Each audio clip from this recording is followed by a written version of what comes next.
Okay, got it. All right, let's go, guys. Welcome, everyone. I'm declaring the meeting open. And we have some apologies. Well, we have apologies from Alicia. So I'm just going to move that the apologies be accepted. Do we have a seconder? Yep. All right. Go, Heather. Thanks, Heather. Seconded by Heather. And all those in favour? Aye. And against? Great. So that's carried. Now we need to nominate someone to stand for the deputy chair, which is why, just while I get put into the naughty corner, the meeting room, someone will have to just, do the proceeding. So is someone willing to do that job? I'm happy to, Joe, if you want me to. Oh, that would be fantastic. Thank you, Heather. Okay.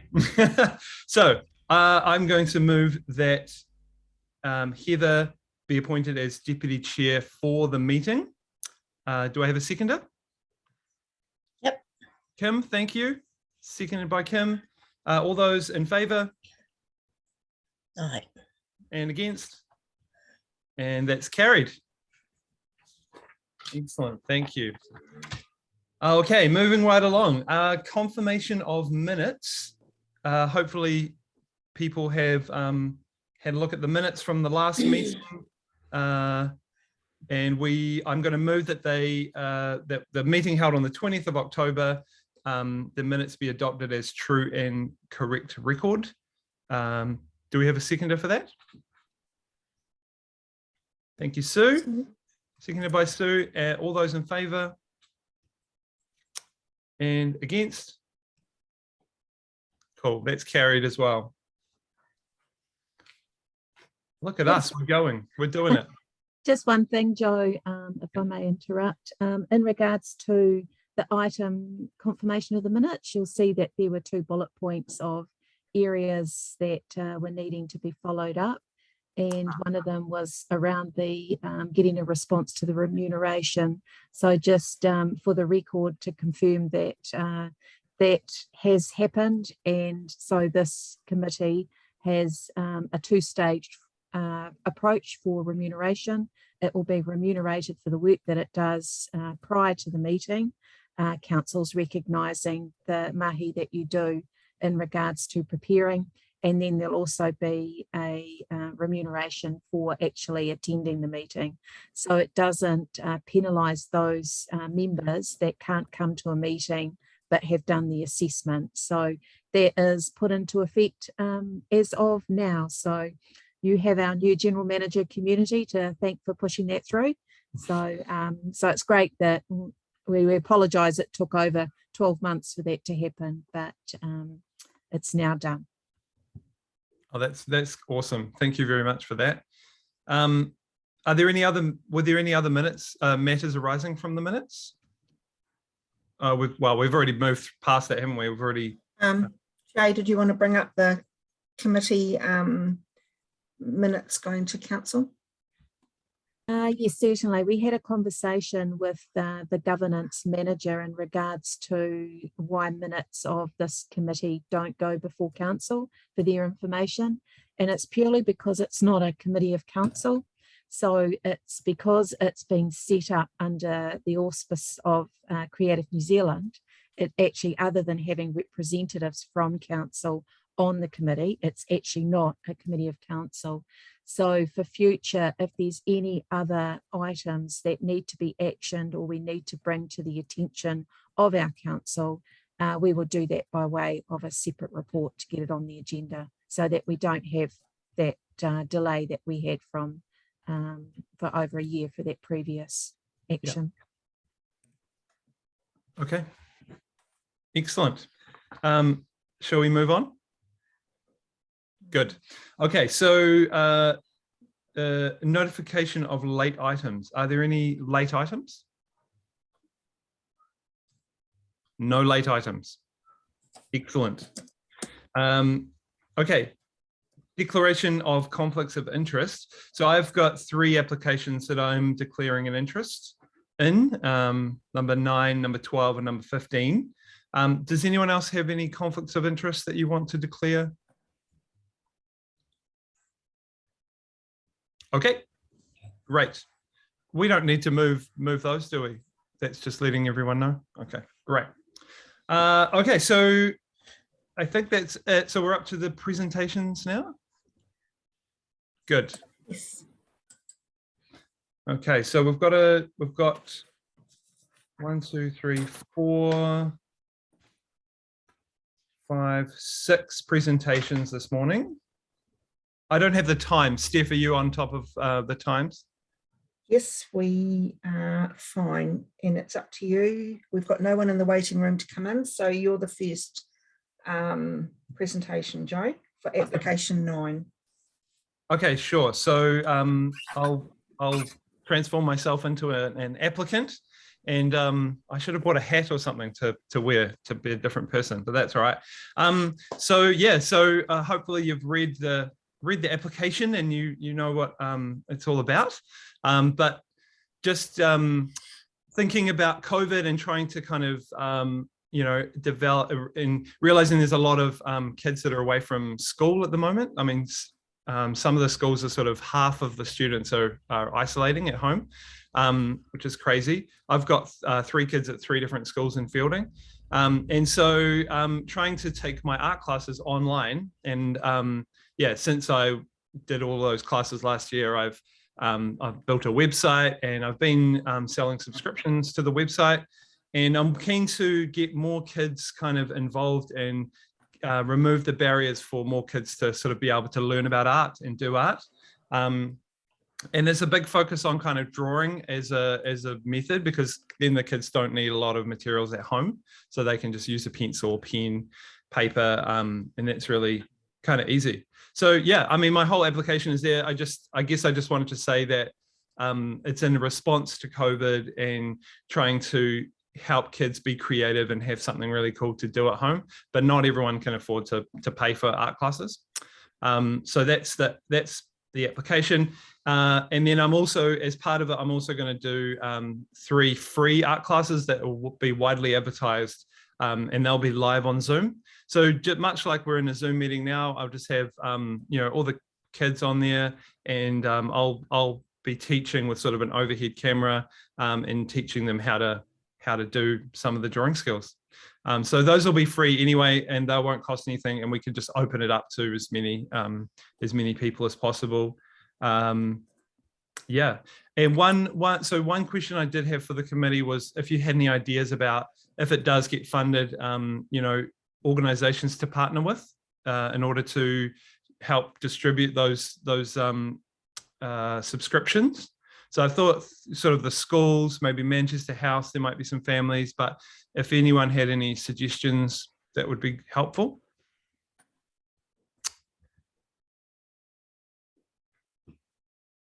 Manawatu Rural Support Service, Joe.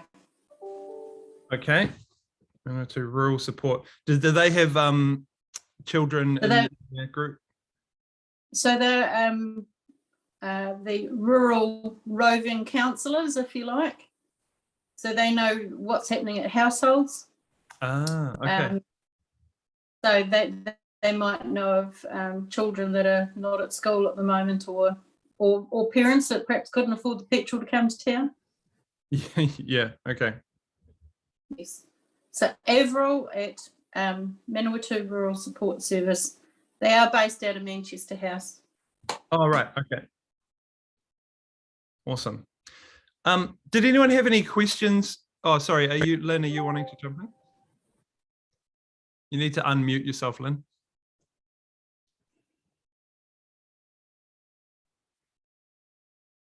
Oh. Lynn, can you unmute?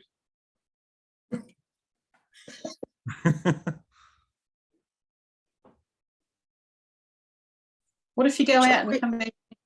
We'll type Put it in your the chat. question in chat. Oh yeah, put your question in the chat. That's fine. That's a good idea.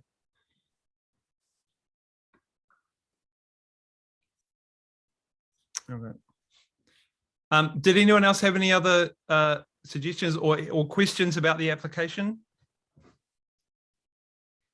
So later on, Joe, it's going to be available for others to look at?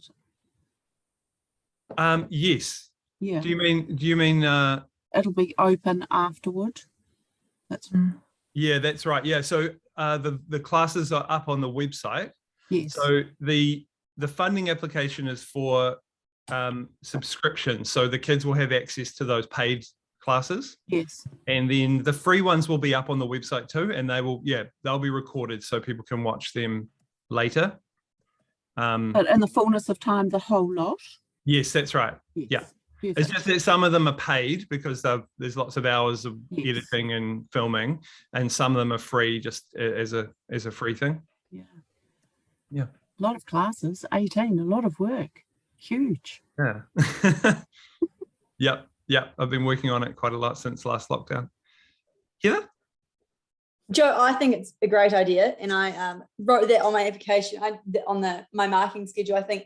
I saw the response you had during lockdown was amazing, with people interested in it and following it. So totally agree, it's a great idea, and not just for young people too. Like, there was older people that were keen on it too. Yes. So in terms of engaging the community, what a great idea.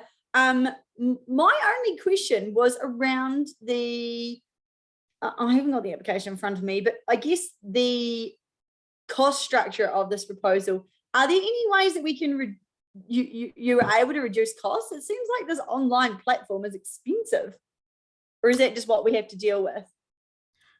Yeah. No, good question. So if you if you want to do like a one-off course, so one course that has a bunch of videos, the cost of it's $50, just a one-off. So the full price of the full subscription, which is like 18 courses, that's $100 a year. Does that make sense? So what I've done in the application, you'll see I've done $40 in-kind support. So I've actually discounted it 40%. To try and bring that cost down. But yeah, you're right. I mean, the cost is really in all the equipment that you need to film. Is it your cost, or is it like an external website's cost? Well, no, there is an external website that where all the videos are held. So there is some cost in that. There's definitely some cost, but there's the time to record and edit and, prepare and all market and all those kind of things. So that's sort of wrapped up in the cost as well. It's pretty across the board similar if you look at other other online art classes.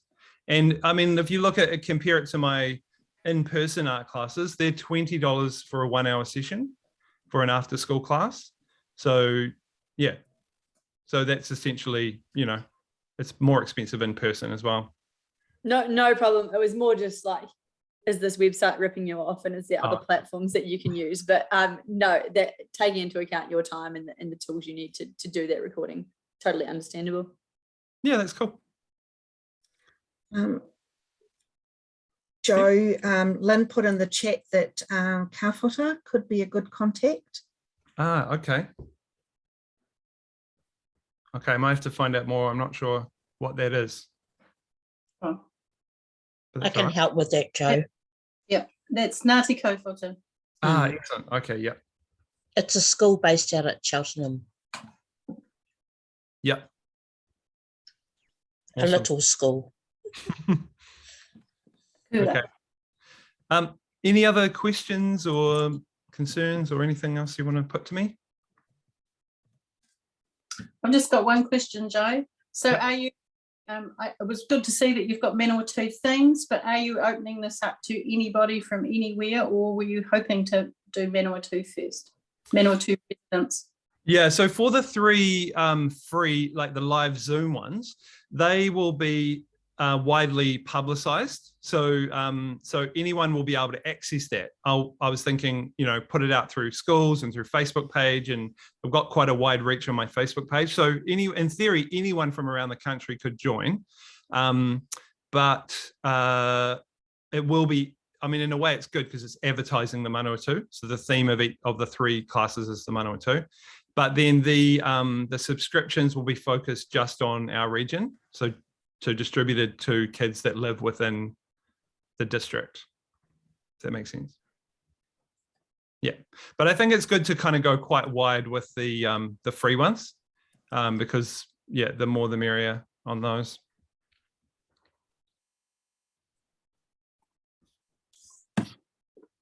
Okay.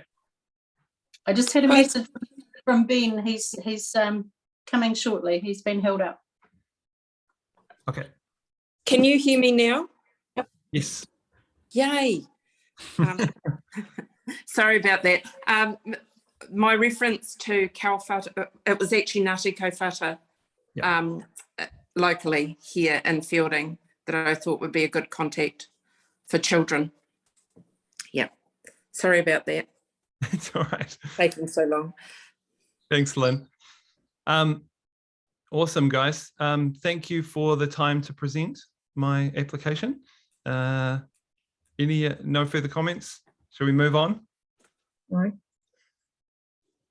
We have no other speakers here yet. Okay. What time do we have Tangi Moana School presenting? 9:15. Oh, really? They're not here. Okay. Right. Yeah. And then what time is Square Edge, the next one? Yeah. Yes, at 9:35. Okay. A reasonably big gap. Steph, do we have Tangi Moana's contact details? Because are they in the application? Because I can ring them if you like. Janine's following up. Yeah, I've just sent a message through to Christy. So I'm picking that she's probably teaching at school at the moment and just got waylaid with time. Cool. Okay. Is there anything productive we can do, or should we just wait? Tea? I'll go make a cup of tea. We're only going 20 minutes, but that's fine. We can make a cup of tea. Janine, should we just hang out? Yep. Okay. It's probably the best thing to do. If we don't hear from Christy, are you in a position to speak to that application? Sure. I can. I'm not prepared to, but I can, definitely. Well, if we give you 5 minutes to prepare, how's that? That's right. I'm just looking back over the application. So I didn't do the application. I just provided the design and the quote for them. So I guess you might be in a position though to answer some of the questions that the Creative Communities representatives had in regards. Oh, she's just ringing me now.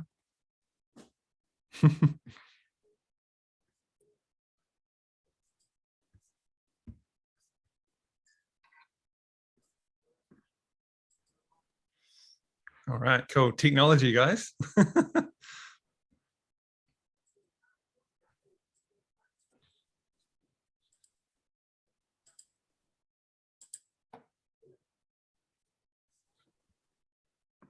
And Ben's just joining us. I think he's got problems. He said his wife's sick this morning and he had to run the kids to school, so he apologised. Okay.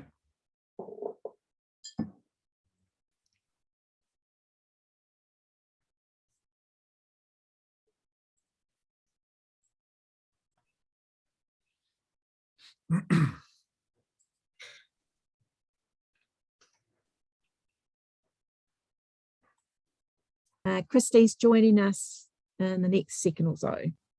Right, here we go.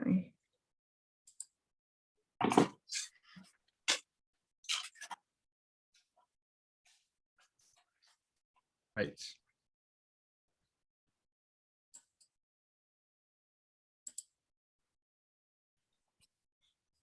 You're on mute, Christy. Just unmute yourself, Christy. I had it on. Right, there you go. Good morning. Good morning, Christy. Hello. Thanks for joining us. That's all right. Sorry, I'm in my farm clothes. I've had a concussion and I forget when I've got stuff going. So Janine just texted me and I was like, oh yeah, that's right. I've got to rush. Sorry. That's cool.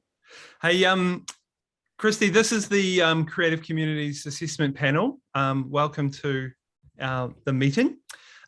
It's a little bit strange because I have a conflict of interest with this application, obviously, but I am here for this part and then I will be out for the deliberation, if that makes sense. Okay. That makes sense. So do you just want to speak to us a little bit about the application? Sure. So I'm a 0.3 principal release teacher out at Tangi Moana School. We're a decile 2 1 classroom school that has just grown last year and this year to a 2 classroom school. So it's very exciting for us for growth. We have started to make connections with local iwi and kaumātua within our district, and we have 3 different iwi that affiliate with us out at Tangi Moana. As part of all of those learnings, we've found that we have a beautiful monument out on the edge of the river mouth, which is a stone that signifies, or a monument that signifies, where the treaty was signed by the 3 different iwi within our region.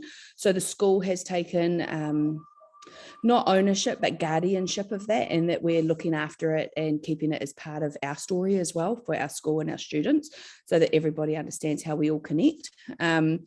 We, in lockdown, Joe put up free art pages for the students while they were in lockdown, which I sent out to our students, and some of our students went onto the free art lessons and stuff that Joe was doing.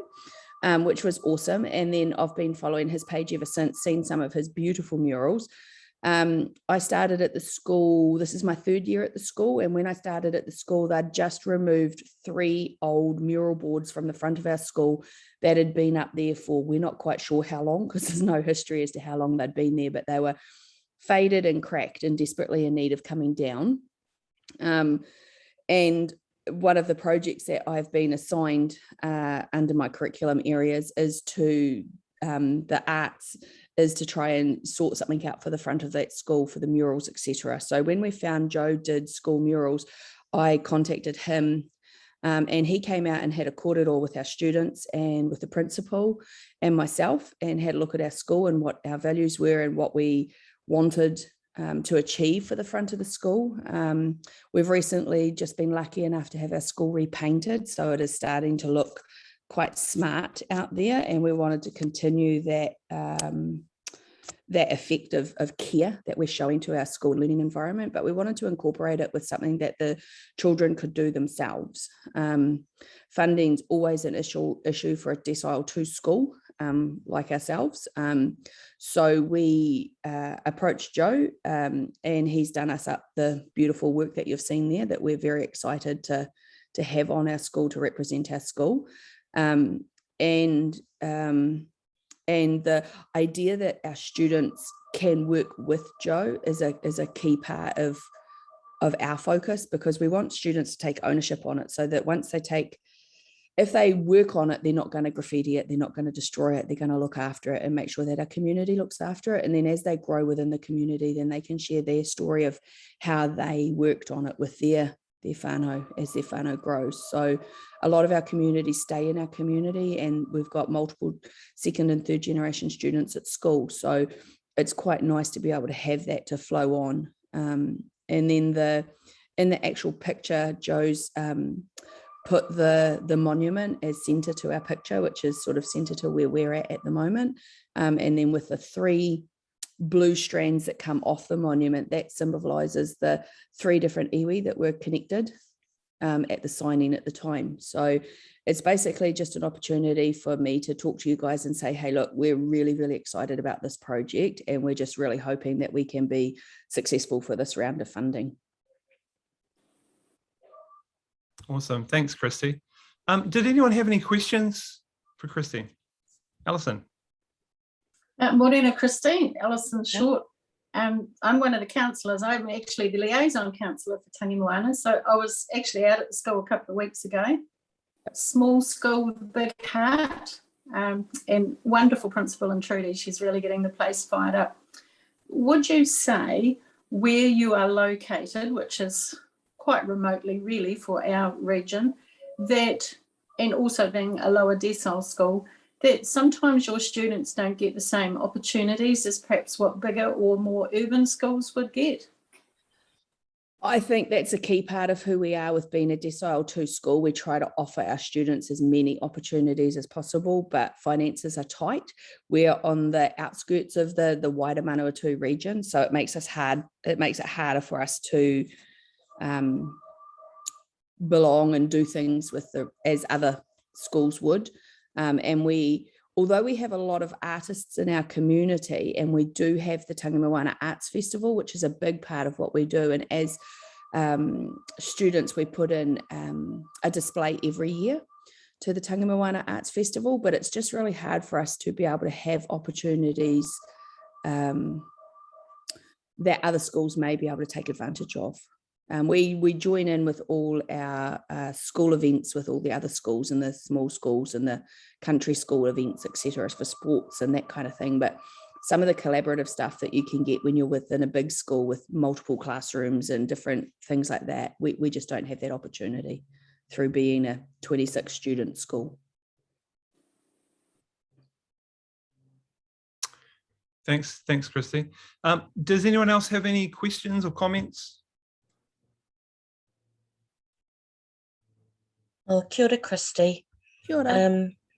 Kim Savage speaking. I'm really heartened to hear your involvement with the iwi, and then learning a little bit more about the history, which is really valuable find, actually.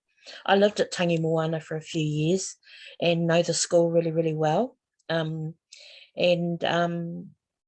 It's really pleasing to see Tangi Moana applying for funding to help, just help value that community more. I guess one thing that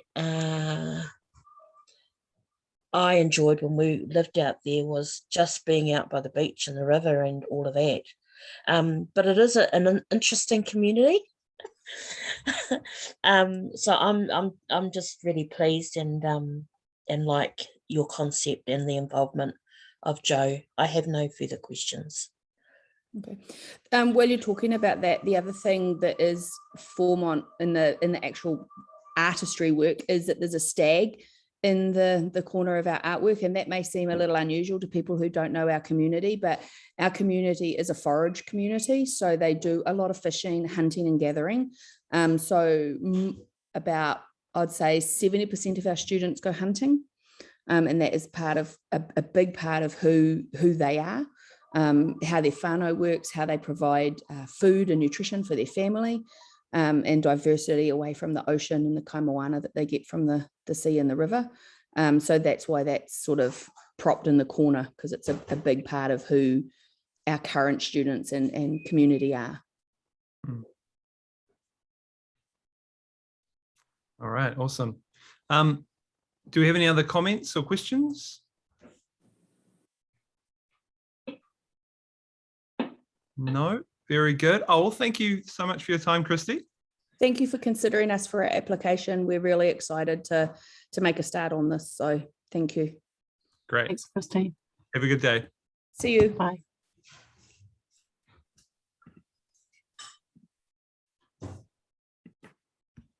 All right. Sorted. Good. Lynn, you're on here twice. You've got two feeds. Oh yeah, that's normal. Okay, cool. Just checking. There's not two Lyns though, is there?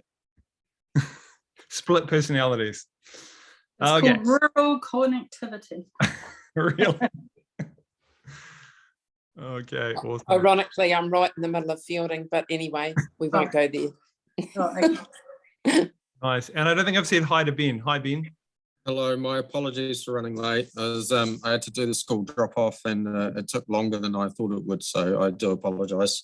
It's all good, mate. All right, cool. So we're just waiting on Square Edge, and then we can carry on. So you'll let us know when Karen comes in. Good.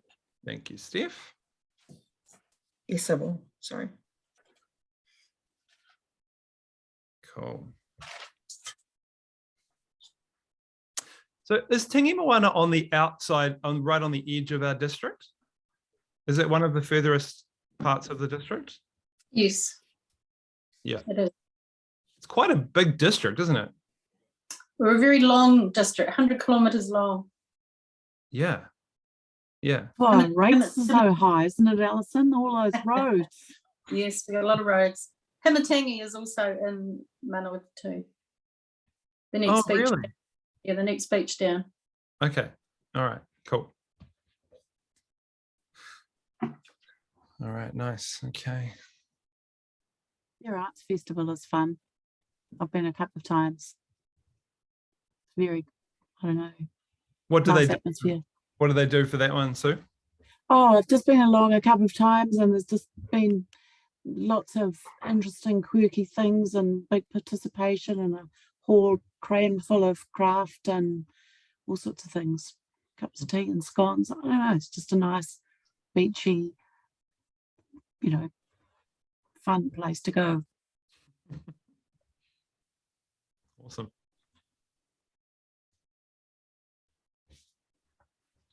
Okay, square inch. Steph, what time did you say we have the Fielding Daylight Writers? 9:55. Oh, right, 9:55. Okay, cool. So 20 minutes.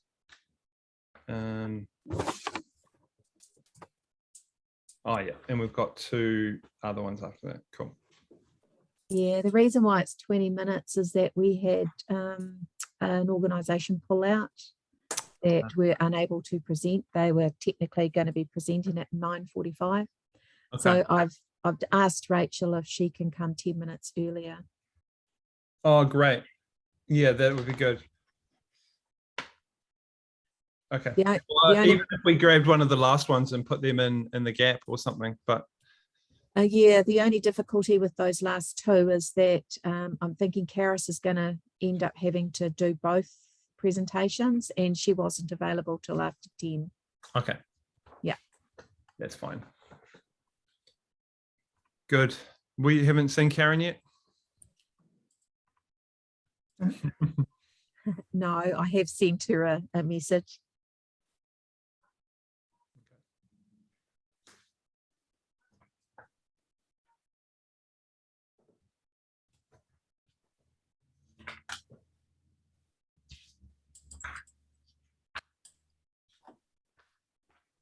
We need some music playing.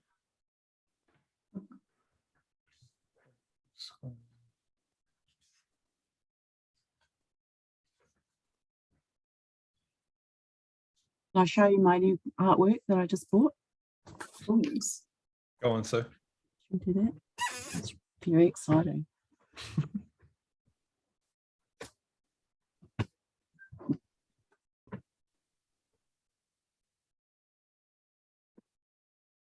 Is that not beautiful? Who's the artist, Sue? Rob McLeod, Ah, Rob. Wellington artist. Yeah. He's a Do you teacher see as well, the isn't desert road? Do you see the desert road in there? I kid you not. He said that was his drive across the desert road and the weather was really, really bad. And I went across the desert road on Monday and I didn't see that. But anyway, I love his painting. Through Will. Sure. I'm not meant to be recording. I suppose you're recording, aren't you? Right. Okay. So, my name is Rachel Doré, and I'm here on behalf of the Fielding Daylight Writers Group, applying for funding for our anthology, our collection of short stories and poems written by members. And with me, I have Pat Dunmore, who is helping me coordinate the collection. Excellent. My background is in publishing. I am part owner of Upstart Press in Auckland, but now I'm semi-retired and I now own Heritage Press in Palmerston North, or in Fielding, not in Palmerston North, in Fielding. Excellent. It's a local history company. Well, yeah, well, welcome along, guys. Thanks for coming to talk to your application. Would you like to start off by just telling us about your application, and then we can hit you with any questions we have? Right. So Fielding Daylight Writers has roughly 15 members contributing stories, short stories, from flash fiction to short stories of 3,000 words, and some poems. Some of that 15 come from the group Night Writers that I started some years ago, but that kind of ceased to be when COVID kind of struck, we couldn't meet. So Daylight Writers has sort of integrated them. And we're hoping to put together a book of, at the most, 160 pages. Yeah, about 160 pages. I had a sample. That's going to be professionally put together as a publication, properly put together. What else, Pat? Sorry, I was just trying to find a sample. So the format would be, excuse me, similar to this. Sorry, I've just grabbed this off the shelf. So a paperback. It won't be illustrated unless there are a few black and white drawings or something of that nature, just to complement some of the items. It'll be in paperback, and we've got the services of a company called Archetype, who are New Zealand's best sales reps to shops, to bookshops and libraries, and Upstart Distribution has agreed to be our distributor. So that side of it will be professional, and we hope we'll, as a result, be able to get into Whitcoulls and Paper Plus, at least in a modest way, and get into libraries around the country. But it's a very modest publication, which is, anthologies of any kind are very difficult to sell, and short stories and poetry likewise. So it's a very modest production, but I've been impressed. I haven't been here very long, but I've been really impressed with the quality of the writing that I came across as soon as I joined the writers group. I think it's good to have an outlet for this sort of local writing and this sort of creative writing. And it's not easy to do commercially. So the stories, some of the stories are non-fiction, memoir material and so on. Most of it is creative fiction. And we have some expenses. I mean, we've been lucky to try to put together, we've got skills in the group, such as proofreading. There may be a little bit of expense there when we send final things through to the final proofreader. We have, between us, we've been editing one another's work, with Pat and I particularly having final editorial discretion on the content. And any other questions?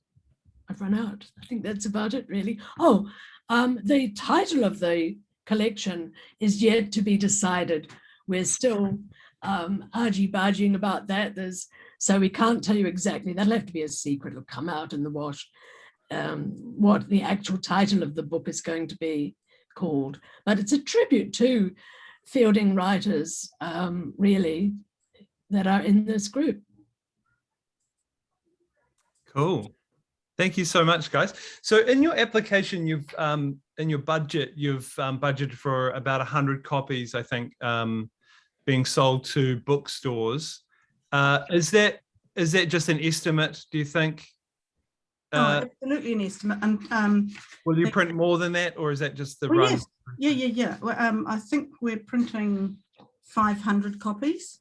Okay. And we will, of course, do the usual thing with authors, which is to give them a few copies for free and let them buy some for a little bit, basically cost.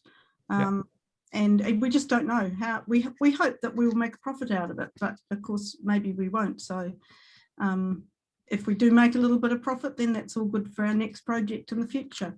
If we don't, it will be nice not to have to put our hands in our pockets and Yeah. So you don't know that. The sales team will go in 3 months ahead and get it pre-sold into shops, and we'll see what happens then. But the thing is that I think I want to say too that it's really good for the fielding arts thing. I mean, I've worked really hard to bring writing and literature into a Fielding art scene. There wasn't a Fielding art scene really, now there is. And I'm not saying I've had much part in that, but trying to get writing as one of the arts that people don't always think about. I really want to see that through, right? I mean, visual arts is one thing, but putting through literature is really important, I think. And I'm a stand for that. The other thing is about this, if there were to be any profits once, then that goes back into the group, as Pat's suggested. It's going back into the group so the group can have something to run on for a future project. Okay, great. Do anyone, any other members of the committee have any comments or questions? Alison? Thank you, ladies. This would lend itself Rachel. nicely to a book launching if possible in these COVID times. Have you got something in mind, like at the library or a cafe, or what would you do if you could? What would you do? Well, if I could, definitely. I've stuck by that little old library for a while now. I think the most of the committee probably remember stuff that I put on at the library.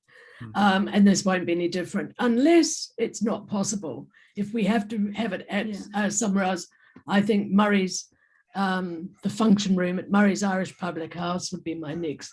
Yes, and probably bookshops certainly would be in the area. I did actually speak to the librarian about this issue, and we realised that the timing is probably going to be awkward because of the revamp of the library. It may well be shut by the time the book comes out. If not, that's fine. But yeah, so definitely at least one launching, possibly more than one. Yeah, again, yet to be decided really, depending on what happens at the library with its rebuild. Maybe a launch and a reading. Yeah. Cool. Do we have any other questions or comments? Ben? Hi, Rachel. How you doing? Hi, Ben. Fancy Sorry, seeing you here. Yeah, I know. Sorry, I've got an unstable connection, so if my question gets cut off, I do apologise. Do you see this as being like a potentially ongoing thing that could be done on an annual basis, be it, you know, every sort of year or 2 years or so? And what's it like in terms of the writers producing content to be able to do something like that? I would say once every 2 years at the most, not before that, because a huge amount of development goes into producing kind of work.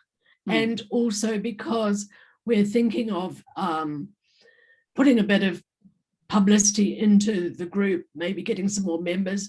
I've thought about starting up Night Writers again, something like that. So with new people coming in and adjustments, you must know about that sort of thing, Ben, when you have a flux of people in a group and expanding the group, sometimes getting everyone up to speed and learning what needs to be, what's expected. So 2 years, I would say, every 2 years. Yeah, I think so. Cool. And in terms of what you'll do, like how do people become members of the writers group? The group's always been completely open to anyone who comes. Recently, I've been rather tied up with my own personal writing project, and I'm on the radio with my Words from the Bubble on NPR. So I have been a bit slack, especially in the last since COVID, in terms of bringing new people in. We've had one or two, but the stand has always been anybody can come. And when we get the publicity up and rolling again, hopefully with the downplay of the disease, you know, as more people are allowed to meet, then it's worth putting in a lot of effort into publicity. So COVID has set us back a little bit. Yeah. No, awesome. Thank you for answering those questions. Thanks, Ben. Any other comments or questions?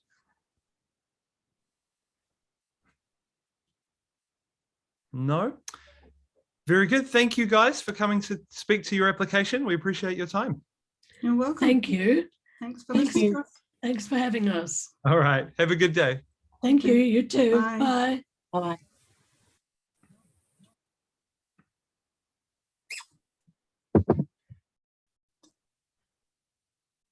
Great. Thanks for that, guys. Okay, I think we're going to go straight into Fielding and District Arts Society. Karis is already with us. Karis, are you with us? Oh, we can't hear you though. You're not muted, so that's a bit strange. Try speaking. No, we can't hear you. Is it using your computer microphone?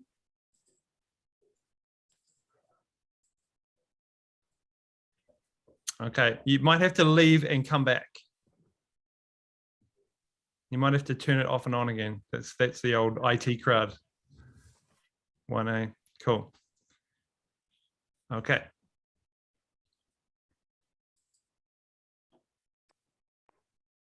Let's see if we can get Karis back.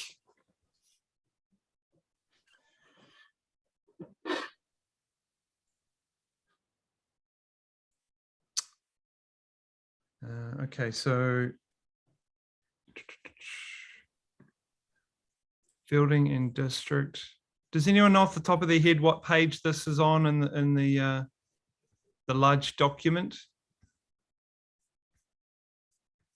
No, I'm just going to scroll through everything. Oh, here we go. I think it was bookmarked then. Joe. Joe. Yep. Oh, that's that one, Karis.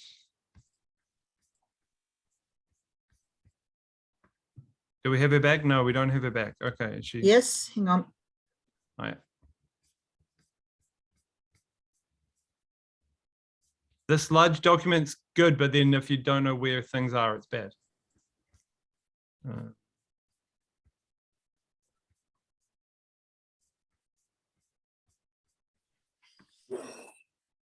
All right, hopefully we can have her back.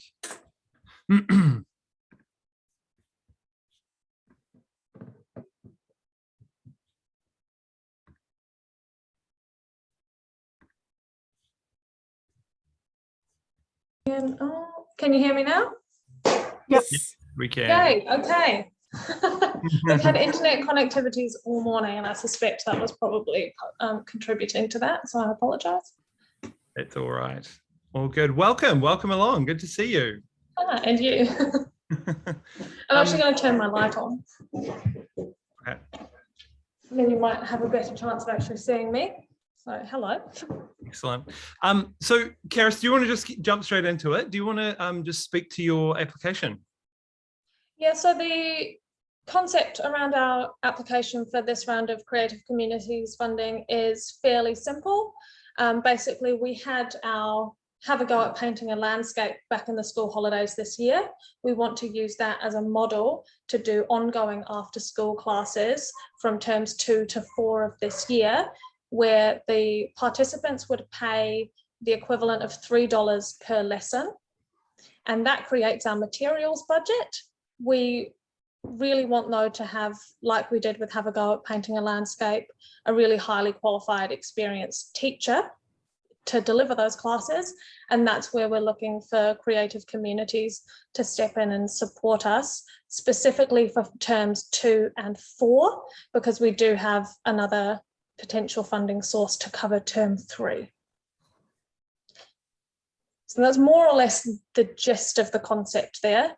But I don't know if you had any specific questions when you reviewed our application. Yeah, sure thing. So you're speaking about $3 per session. So they're just covering the material costs. So the funding is going to cover the cost of the tutor and some of the bits and pieces. Yeah, and there's a small marketing allowance that goes along with that, basically, so that we've already got a small mailing list from the people that participated in the first Have a Go at Painting a Landscape session. but we'll need a small allocation of funds just to get the word out to schools and provide some promotional materials for that. So you're obviously wanting to kind of reduce the barrier to coming along, or for people who maybe can't afford to do full price art classes? Yeah, exactly. So we're aware that there is a market that's being met for families that have the resources to send their children to art classes at a full market rate. And the library, on the other hand, provides free resources for creativity among kids, but we want to hit that point in the middle where we're delivering the same quality of service that a student might get from private art classes, but at a price point which is closer to that of that is at the lower end of the spectrum, so that there's a really minimal barrier to participation. But that $3 fee, as well, I've said it covers our materials costs, but the idea is also that it reduces the dropout rates, and so that it doesn't just become something that people click yes that they're going to on a Facebook post and then don't end up coming. We actually want to see people making that little bit of a commitment and saying, oh, well, we've made this investment, even though it is really small, let's head along and go to it. So we're actually creating a sense of community and engagement among the kids that are involved as well. Great, thanks, Karis. Do we have any questions or comments from the committee?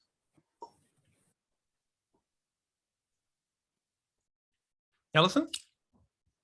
Good morning, Karis. I see the other funder that you're looking at is the Chilean Trust. Have you had luck with them before? And if you were unsuccessful with them, what would your plan be? This is our first time applying to the Trillion Trust. That application is under review now. If we didn't secure that funding, the alternative would be to go to either Pub Charity or NZCT. And then, of course, if we exhausted that, then we would have to have a full review of how the program is funded for that term. Awesome. Ben, did you have a question or comment? Yeah, it was kind of along the similar lines of Alison. So if the funding didn't come through, or say you weren't able to secure the amount of funding that you were asking for, would you still look at running a scaled back version of these art classes for children? As I said to Alison, we do have backup funding for the Trillion Trust. We should probably hear back from them at about the same time we hear back from Creative Communities.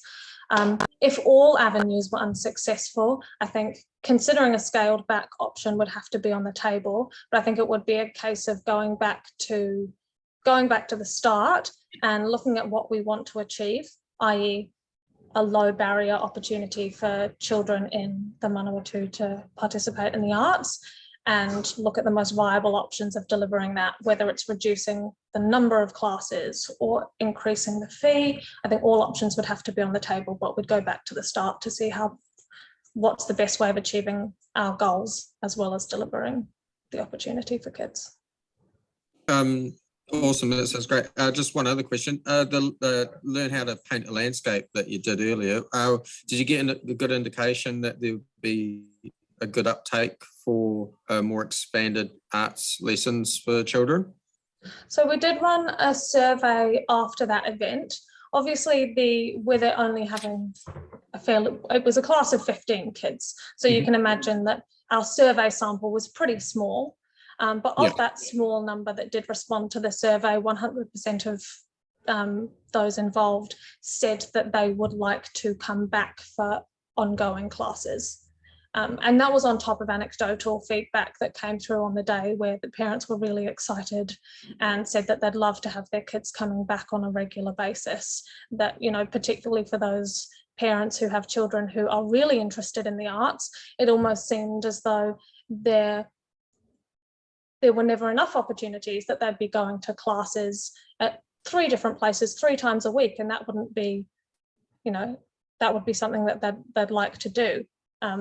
So it wouldn't just be a case of, they come to Fielding Art Centre and nowhere else. That would be a bolt-on as well for existing art classes. Cool, thank you. So, Karis, would the classes take place in the your building? Yep. Down the bottom area or up in the top? Upstairs, unless there was a specific accessibility requirement that meant that any kid enrolled couldn't, for whatever reason, get upstairs. But the upstairs space would be preferable because it's more open. Yep. We've got a whole materials supply closet up there, and we've got the space to just dedicate to the classes. And I guess the other benefit is more people walking through the gallery and the shop, and so people get to experience kind of the art that's on display there as well.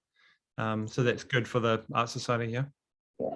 I mean, we've also got to, putting it upstairs, we've also got to bear in mind the COVID safety aspect. If we're saying that we want to have 15 kids and their parents coming through the art centre at any given time, keeping them upstairs is a safe way for us to do that as well. It's just a bigger space. But yeah, there is the benefit that people will inadvertently be coming through the art gallery and having that exposure to exhibitions as well. Yeah, cool. Are there any other questions or comments?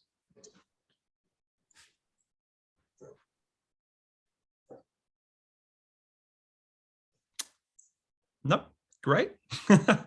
Awesome. Thanks, guys. Hey, Karis, thanks for taking the time to speak to your application. It's really helpful. That's all good. Now, are you speaking to the next application as well? Yeah, so I'm able to provide some background on the Kawakawa Kahuiako program, if that's the one that you're referencing. Yes, it is. Yep. Yep, Kasha Gariches. All right, let's change gears and we'll look at that one now. I'm just going to bring up the application here.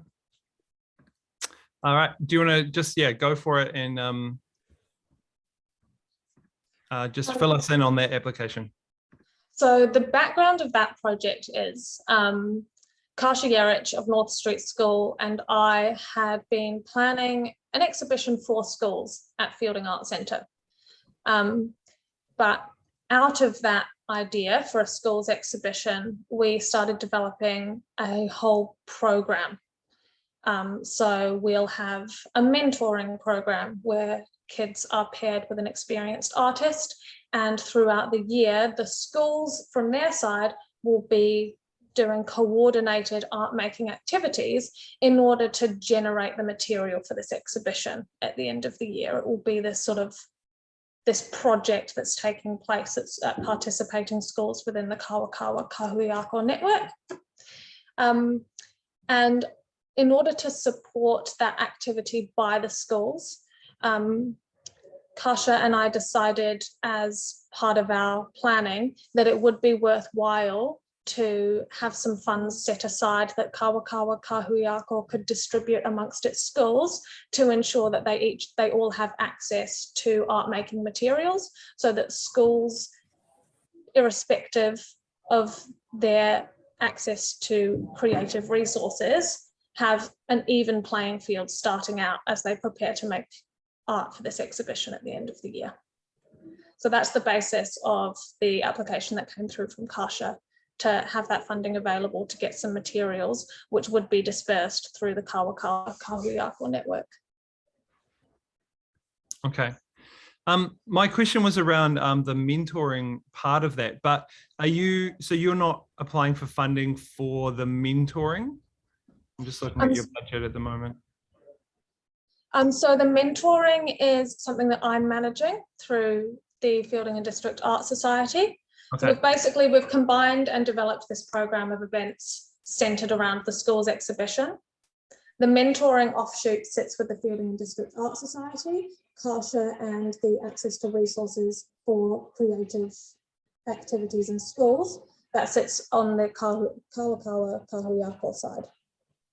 So I've applied to Eastern and Central Community Trust to get some mentoring, to get some funds for mentoring stipends, and then Kasha is looking at the funding for materials for the Kawakawa Kahuiako side. Right. Okay. So you're not applying to us now for those mentoring costs? No. So it's just the 3340. So you're asking for the art supplies, so just literally the art supplies. Okay. Cool. And that would be distributed through the Kawakawa Kahuiako Schools Network. Yeah. Okay. Committee, do we have any questions or comments for Karis on this application?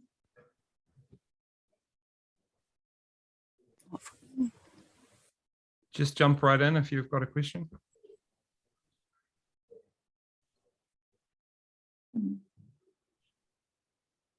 No. Okay.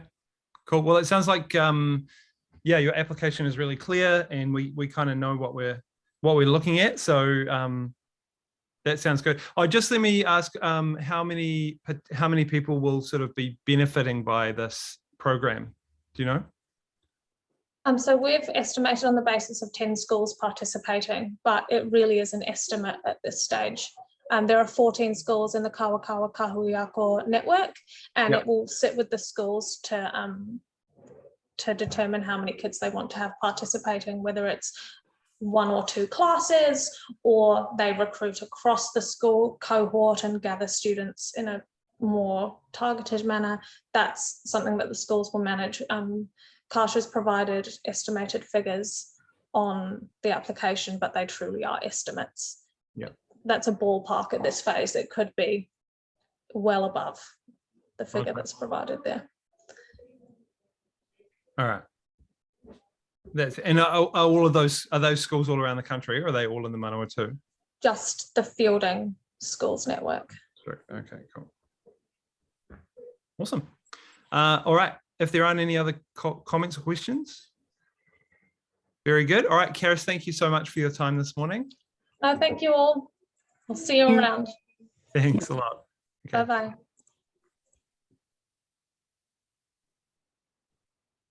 All right, thanks, guys.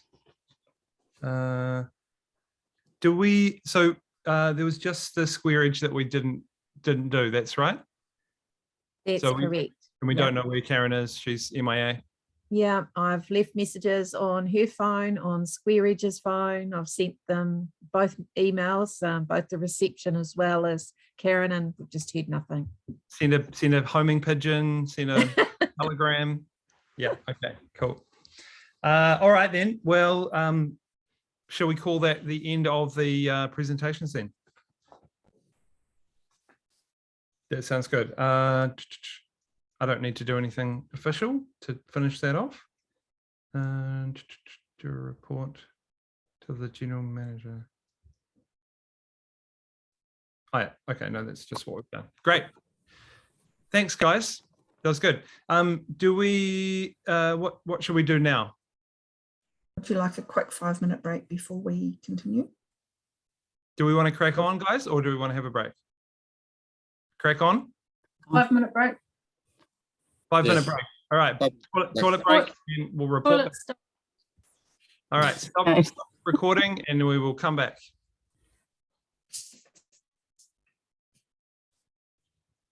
Yes. Oh, thank yes, you. I will now share the complete assessors spreadsheet, and I've asked Steph if she could also upload that document into Teams. So if anyone wishes to download their copy, they can do that. So I'm not too sure, Steph, if you got that message and you've done that. Yep, it's all loaded. Awesome. Okay, cool. That might be the easiest way to yes. So I will share it, and then if everyone takes a minute to gather that from. Before you share, Janine. Yeah. I think we need to. Do you need Joe to leave first? No, he needs to know the order. Okay. And it's when we do the consideration that he goes for each of those applications. So what are we showing there? That's not the one that I was wanting you to see. So what are you seeing on the screen at the moment? Just my blank screen? No, we're seeing a Word Excel document. You are seeing it? That's good. First, yeah, sheet 1. Sheet 1. So does it start off with the first?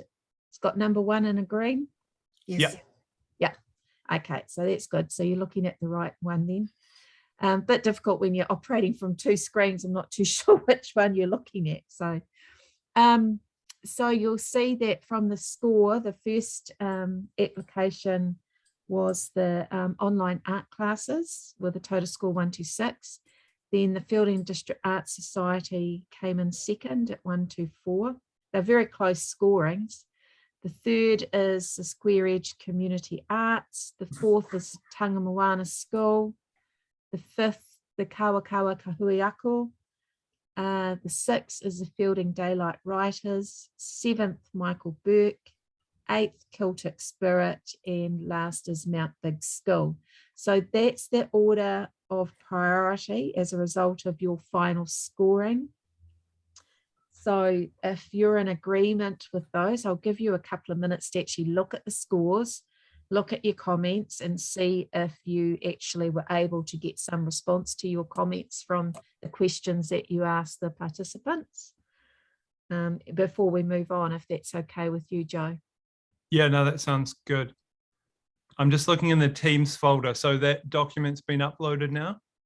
Yes, and it should be headed 192206. Ah, yeah, great. Okay, cool. I'll put it at the top. Does the fact that Square Edge didn't turn up for a presentation have an impact on their scoring? No, not necessarily, Lynn, because they're not required to attend, but they it's just that Dr. Seacombe had indicated that she wished to be present to speak to it, but it doesn't actually result in any amendment to the scores, because the scores are based on a matrix that's within the assessor's guide, which the assessment committee would have all gone through to get to their actual scoring under those core areas of the idea, the benefit, the process, the people, and the budget to get that overall score. So it's always the 4 is your top score within each of those 5 areas. And of course, 0 or 1 would be your lowest. Where there's a expression of interest that's being declared or a conflict of interest in regards to applications, which Joe has on 3 of them, he hasn't actually done his own personal scoring. What there is, that is the average score, because the application should not be disadvantaged by the fact that one of the assessors has had to have a conflict of interest, which naturally, if there was no score there, the total scoring would have been unfair. So we go through and do the average, which is based on the lowest scoring mark and the highest. Yeah, cool. Kim, just if you want to be able to see it a bit better, you might, if you've got the Teams folders handy, you might be able to bring up the document. No? Okay. Because then it's sort of outside of the Zoom. Otherwise, you can make your screen full screen, I think. Or Janine, can you zoom in a little Janine bit? can do it. Janine can do it on hers, just down the bottom on the right, just a little bit bigger. Sorry, I haven't got my computer for the team stuff. That's Oh, yep. okay. So That's is better. Is that better? Bit I better. can go, Yeah. go one more up. Thank you. Here we go. Okay, cool. So we're going to go into the deliberation, and Heather G, it's your big moment to shine. You're ready to take the reins? Jeepers, you haven't even done an example for me, Joe. Yeah. Big You're gonna- one. You're going to have to figure it out. Yeah. So you just have to do the moved and seconded and carried and all that palaver. No problem. Bye. Steph, Gone. Right. Well, straight into it. Look, I think obviously we all support what Joe is up to with his online classes. He had such a huge following on those ones during lockdown. I love the idea that he is wanting to subsidize himself to make these more available to people. So was there any discussion against giving him the full amount? I'm changing my mind now to not be 5,000 to being the full amount. My only concern was around the cost of actually producing it, but I'm feeling happy now. I think everyone else said the full amount. Not quite. Oh, Alison. Mine was just a little bit less. I I can only see my marking sheet on Teams, so I don't know what we've got for the rest of them yet.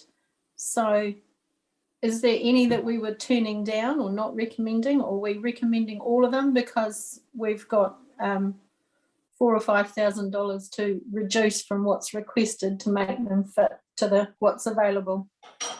It looks as though, just preempting our conversations later on, it looks as though there's a couple of G's to come off, possibly squareage, by the looks of what other people have said.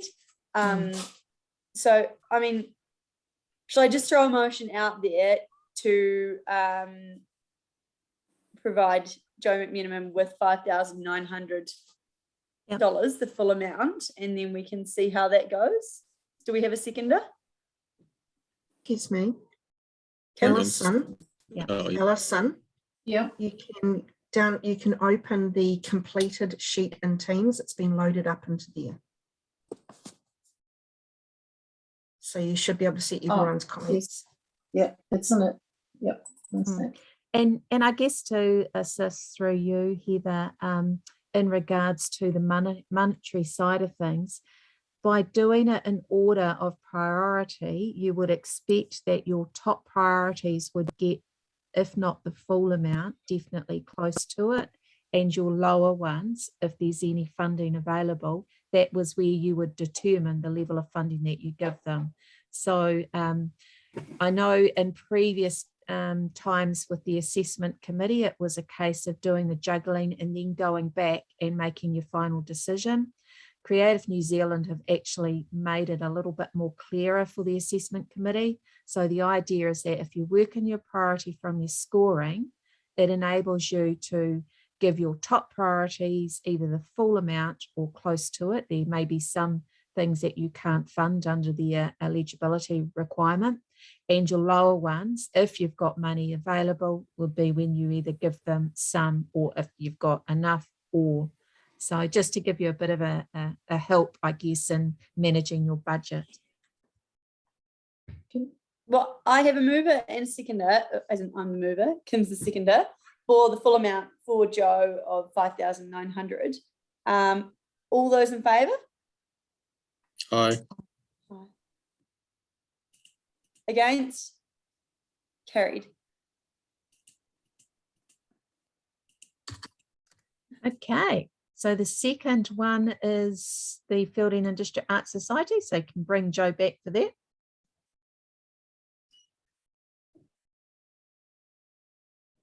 Bear with.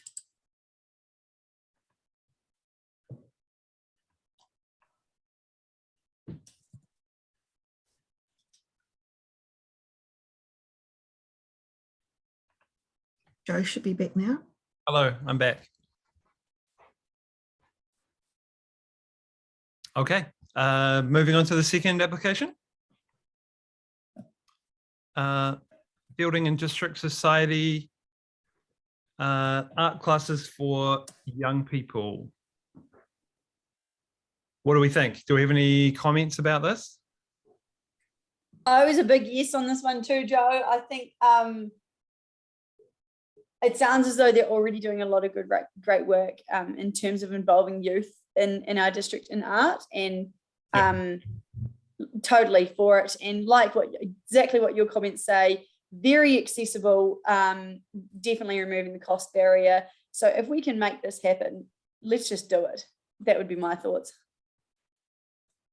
Yeah, that was my thing as well, that it's, they're just, they're covering the cost of the venue hire and the admin. So they are providing some in-kind support as well. So it's a pretty well-rounded application.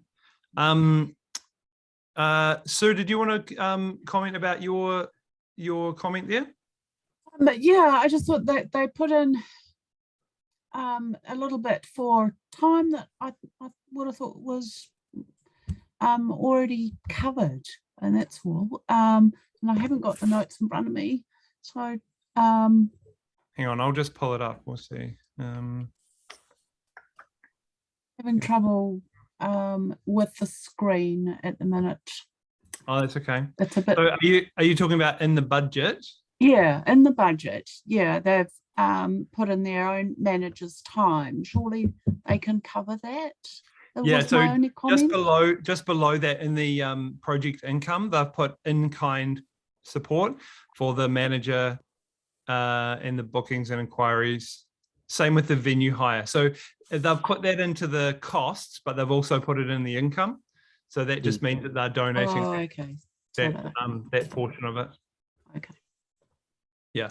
So it's called in-kind support. It just means that they, you know, that's what they're doing for them. Oh, I see. Um, Well, that's all right then. Did anyone else want to have a comment on that? Kim, you haven't scored it hugely, just middle of the road, but happy with it? No, I'm happy after listening to Karis, was it? Yeah. Yeah. Totally in favour. All right, cool. Well, I'm reading the room that we don't have any great problem with this application, that for the amount of money as well that we can fund the whole thing. If anyone has if they want to speak against it, then go for it now. I've just got one comment, Joe. Yep. I'm not sure, is it just open to anyone to enrol, even though the program is described as being for those who, where financial barriers might be, if there was no subsidy, that they wouldn't be able to take art classes because of the financial barrier. Yeah. There's actually no guarantee who's going to enrol. I guess my concern is that there will be people turn up whose families possibly could have afforded more than $3 a session. Yeah, I guess that's right. What do other committee members think about this? I do see that as a potential issue, but I don't think it's one that would prevent me personally voting in favour of it. I think that in some ways it's possible thing to have people that, yeah, they may have the means to be able to pay more, but I think that it's good to include those people in as well, as those that don't have the means to pay for it. I would like to see maybe a little bit more thought around how to target those of lower incomes, or those that are socioeconomically impacted. I get that they're going to do some marketing through people that they pulled in from the landscaping or the landscape teaching, but it doesn't really flesh out how they're going to target those people that they're claiming that they're going to be getting. So I'm supportive of it in the sense that I think that they'll do the work around it. It'd just be good if they could demonstrate that in their report, like what it was that they did to target those lower socioeconomic customers. Yeah, it's always a hard one, isn't it? Because you want to reach those people, but you want to preserve their dignity as well. You don't just want to say, oh, only poor people can apply to this, or low socioeconomic people can apply. So yeah, it is a tough one. Hopefully it'll just be an opportunity that will be available to more people. I mean, I guess if they had too many applications, they could look at the merits and choose people. I don't know. There is possibly some linkage between the Kawakawa program that they're looking at doing as well. So, I mean, if that's targeting schools and they're looking at expanding that, so maybe that's where they can identify those that maybe don't have the means to be able to go out and get professional art lessons, but this would be a benefit to them. So I could see some cohesion between those two. Yeah. Okay. That sounds good, guys. Good conversation around that. So I'm going to move that hang on, I need to get the right thing in front of me. Here we go. I'm going to move that the committee grants $3,052.18 to the FADAS After School Art Classes project. Can I have a seconder? I'll second. Oh, okay, Ben, thank you. Seconded by Ben. All those in favour? Aye. And against? That's carried. Awesome. Thanks, guys. All right. So third application, Square Edge Community Arts. Let's get the ball rolling. Who wants to chat about this one? I think most of us do. Yeah, go for it, Ben. So I've seen the Arts Trail, and I think that is a great thing regionally for artists. I do question what benefit our district alone gets from it, and particularly moving into COVID times, it feels like it's been a lot less than previous years. I think that it's a lot of money that they're asking for from us for a district the size of ours, and it'd be interesting to see, like, if they could. I don't know if they did. I couldn't remember seeing anything, but like how many artists in comparison, how many artists from our district in comparison to, say, Palmerston North benefit from it. Because if you've only got, say, 2 or 3 artists from the Manawatu district that are taking this up, but you've got 20 or 30 from Palmerston North, and essentially we're subsidising some of those from Palmerston North. I don't necessarily have an issue with that, but it would be nice to like see that there is genuine good uptake from locals to that concept. Yeah, in the application, they've said the number of active participants at 112 and the number of viewers and audience 24,000. But that's definitely got to be the whole arts trail.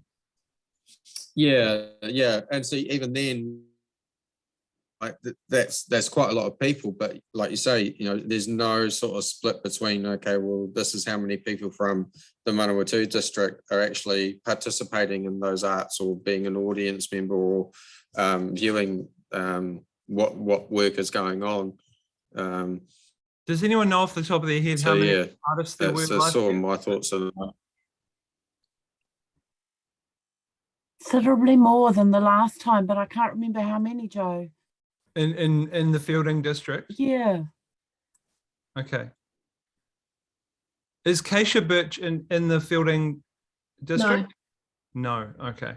Because there were lots of artists there.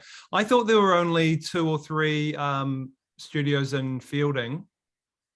Oh, there was some on the outside of town, weren't there? Outskirts of town. Yep, there were. Yeah. Because you were involved, weren't you, Sue? Yes, I was. Yeah. Okay. But it's definitely a smaller contingent than Palmerston North. Palmerston North is the main one. What's their total budget? Their total budget is 47,866. Yeah. Okay. And they've applied 75% to Palmerston North. Okay. Yeah. All right. Have they been successful with Palmerston North? I don't know when they close. Janine, do you know that? Yeah, the Palmerston North Creative Communities Assessment Committee is not meeting until April. Okay. The other thing I just noticed from their about the artist studios over previous years, and they've got the likes of Foxton and Pahiatua included, but it doesn't seem like they're applying for any funding from those districts. I'm not sure whether or not they're able to, but it does make you question, like, why is it that we're getting stung with so much? Yeah, I don't know the regions well enough. What are they part of?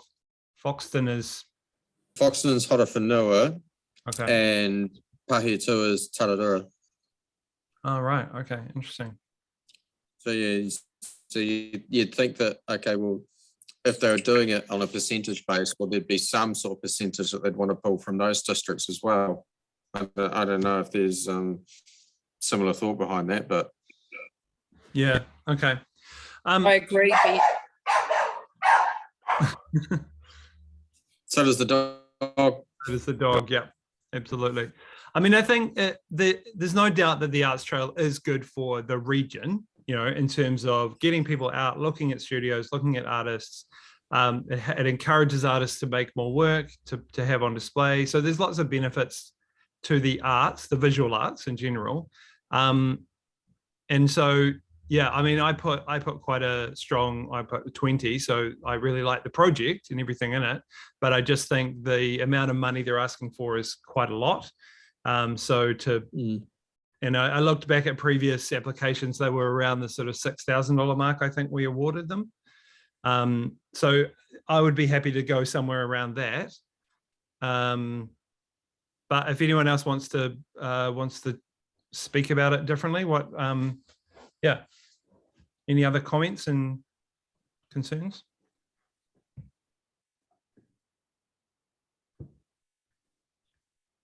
I guess, how do we decide how much money we want to, if we're happy, I mean, we've given them the third position, right? So we're happy to support this, but maybe not for the full amount. What do you guys think?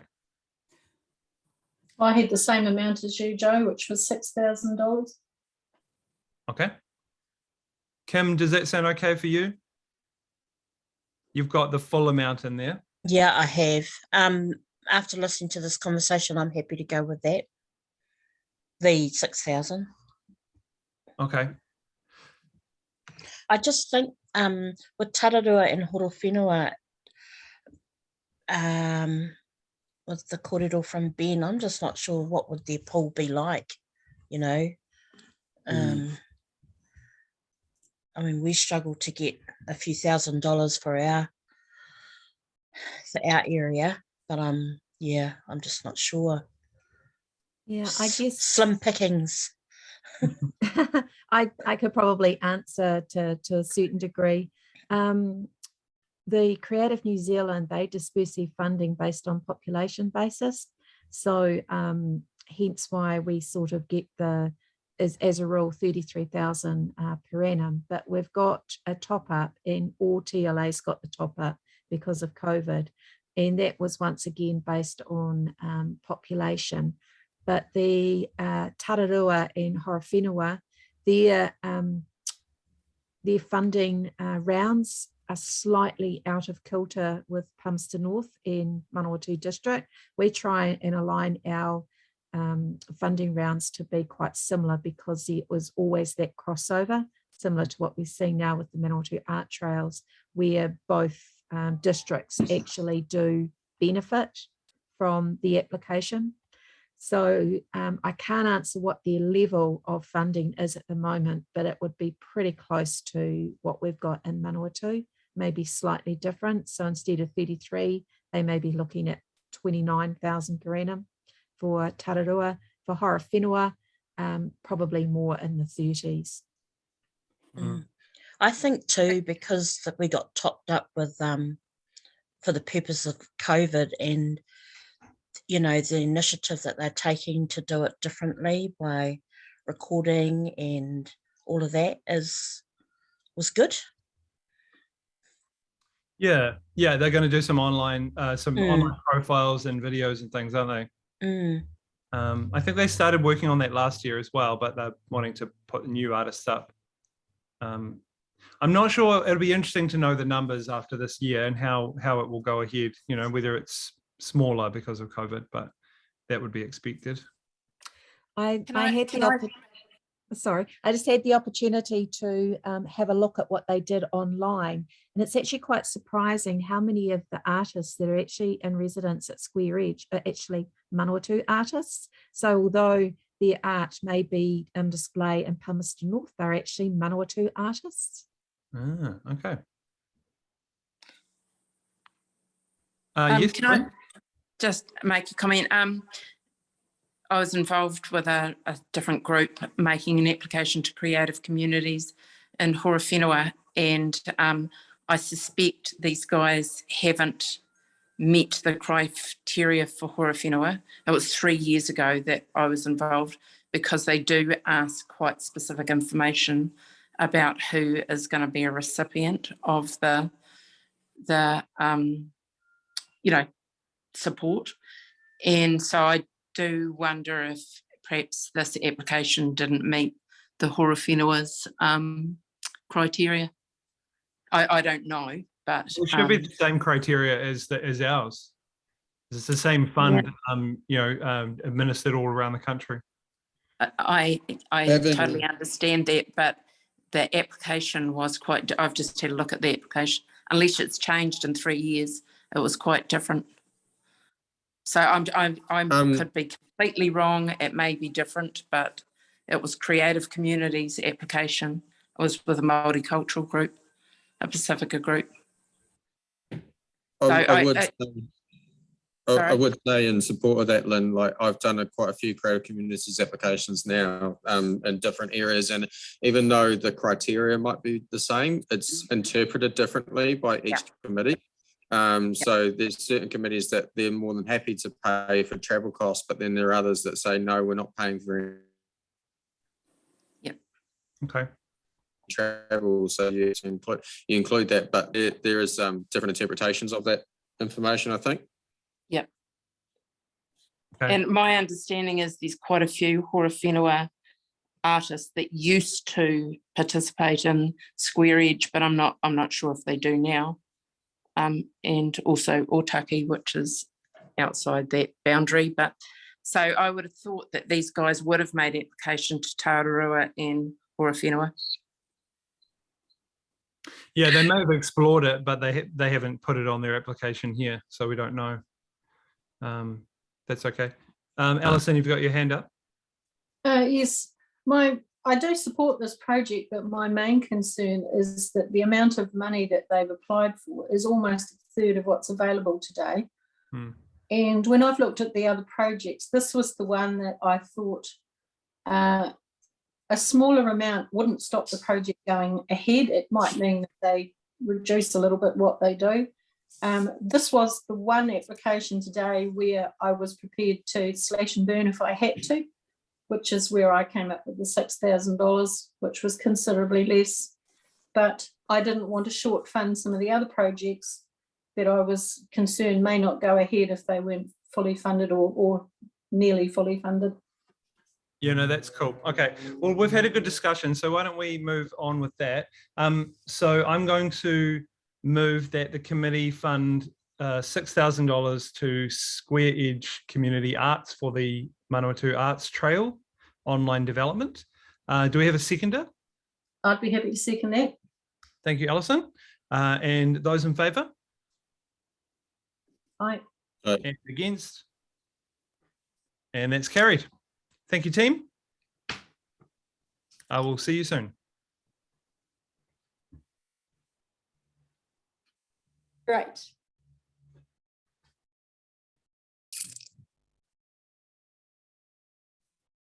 Steph, do you want to put me in the waiting room? Sorry, I had to find Joe first. We're now at the did Joe go? Yes. Cool. So we're now at the Te Moana School mural project. I wasn't overly convinced that the kids were. Sorry, I'm trying to bring everyone up on Zoom.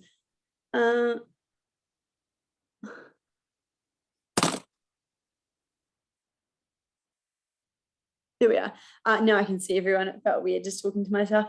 I wasn't overly convinced that the kids were going to be fully engaged with it, and I understand that it gives the school some identity, particularly in the growth phase, and it gives them something to be proud of for the area. But I'm just a little bit concerned that the kids weren't going to be overly involved with it, and that's why I wrote. Would it be better for Joe to go into the school and run a workshop with the kids instead to save on materials as an idea? But look, Alison, you've got your hand up. Go for it. Yeah, as I mentioned before, I'm the liaison counsellor for Tangi Moana. Tangi Moana School is in a much better position now than where it was a few years ago. They had some very high staff turnover. They've got an awesome principal now who's been there 3 or 4 years, and Christy, who's the second teacher. It's just a school that doesn't get many opportunities. Even the buildings are really old, and nothing like what you'd see in a town school. They still have wood burners in the classroom, etc., and the kids bring the firewood in. I think Trudy, the principal's doing a really good job of making the kids proud of their school. I don't know that the school was in that position a few years ago. And the school's quite visible in one of the main streets in Tangi Moana.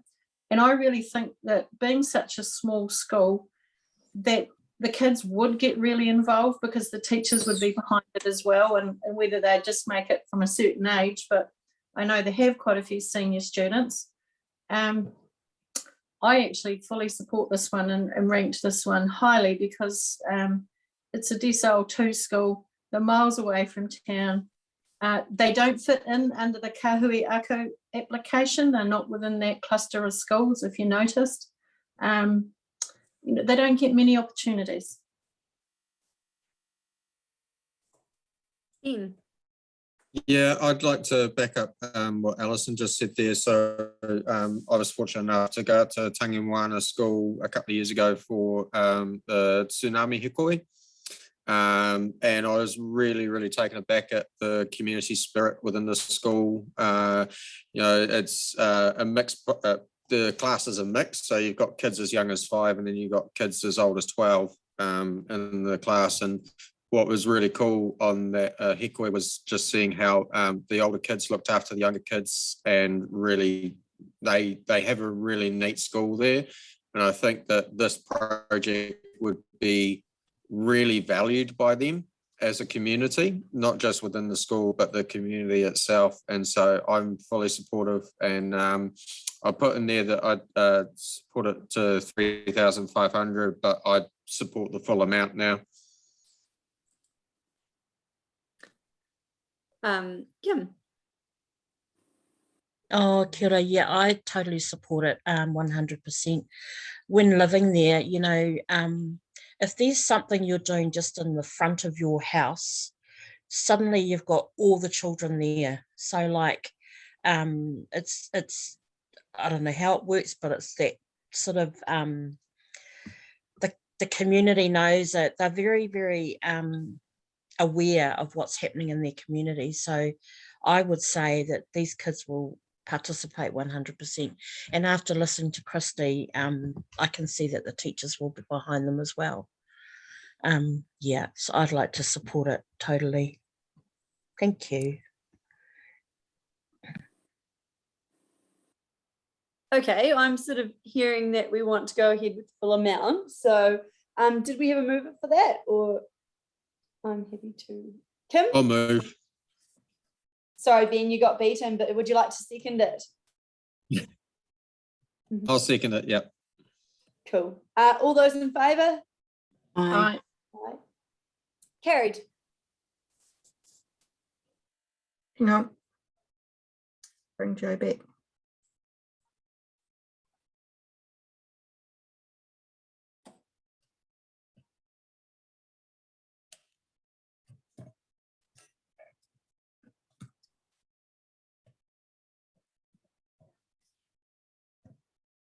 You're on mute, Joe. Cool. Okay, shall we carry on with this next application? So the Art Society Art Project. What have we got here? Who would like to speak to their assessment on this project?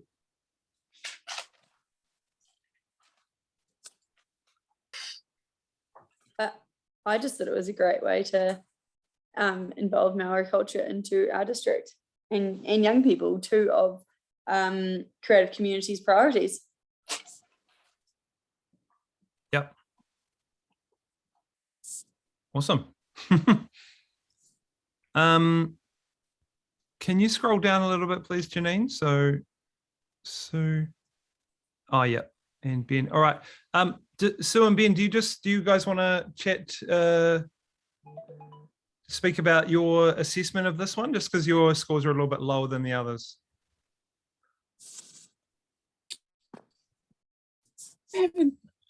I can't see my my notes on the, no, what am I looking for? The application itself. And if I leave the screen, I just don't know how to get back. That's all. Sorry. So Pardon? your notes say more detail, a small number of students, mentors yet to be recruited, would like to discuss further. Ben, would you like to speak while I sort myself out? Yep. Yes, cool. So no, I had a little bit of trouble understanding their application to begin with, more around the budgeting than anything. But now that Karis has spoken through it, it makes more sense. And what it is that they're looking for. I mean, whenever you see a negative red number, that sort of rings alarm bells, but that's all good. So I think that sort of alerting earlier to what we were talking about with the online, or sorry, the art classes that they're looking to run, I see a real opportunity to have cohesion between the Kawakawa and the art classes. So I'm more than happy to support this to the full amount now, and would be supportive of that if that was moved. Yeah, sure. Yeah, I was a bit confused by the whole mentoring part of it. But I guess that they wanted to just be really clear about the whole project. So they, the overview. But essentially that $10,000 for the paying the mentors, we can just ignore that because they're not actually asking for that as part of this application. Yeah. Yeah. So it's just the art supplies that they're going to be using. I'm not 100% sure how they've come up with that figure for how many students they're going to be giving art supplies to. That's not totally clear. 14 schools. Yeah. How many participants? 200 active participants. So what does that work out about? 3,400. It's about $15 per child, isn't it? Yeah. Okay. I mean, yeah, it's a little bit light on detail, but I think the concept is really cool. It's hitting a couple of our really key things that we're trying to achieve with this fund. So yeah, I'm totally for it. Does anyone have any other comments, or should we just Yes, I do. Yep, go for it, Elson. How much is this over and above the ordinary curriculum? I wondered whether they introduced mentors into it to make it different to what would be offered for the ordinary art curriculum at school within their existing funding.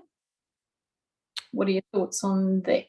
I mean, I'm not sure what funding schools get for arts particularly, but if it wasn't for the mentors and it being displayed in a professional environment, what would be different to any ordinary art at school? Yeah, good question. My sense is that schools don't have a lot of funding for specialist art teachers. I mean, primary teachers are not art trained in general, so they offer some projects, but but not a lot. And definitely, artist mentors would be able to give a lot more specific kind of teaching. What do other people think about this?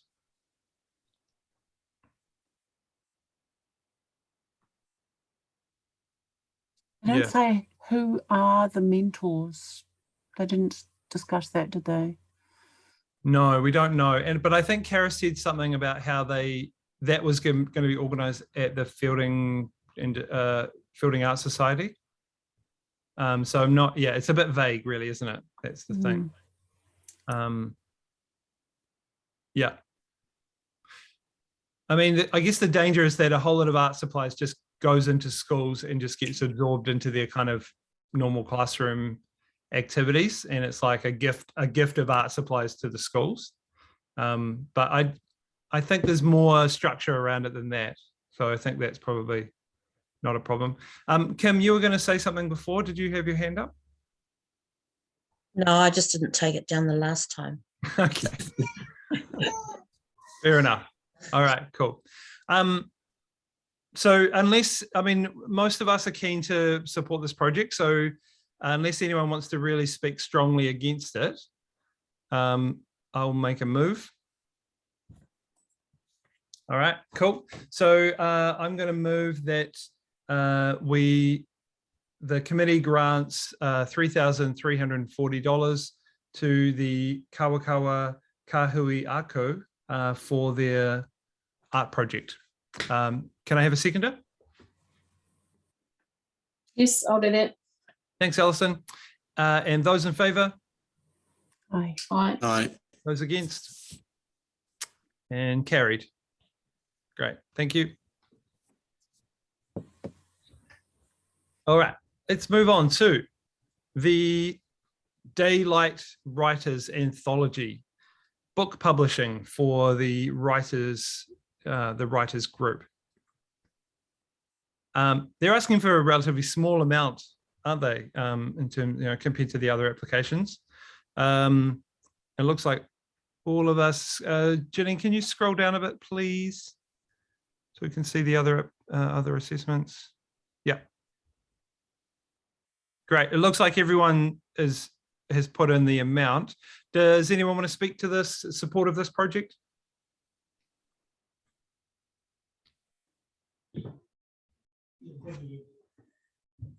No. Does anyone want to speak against this project?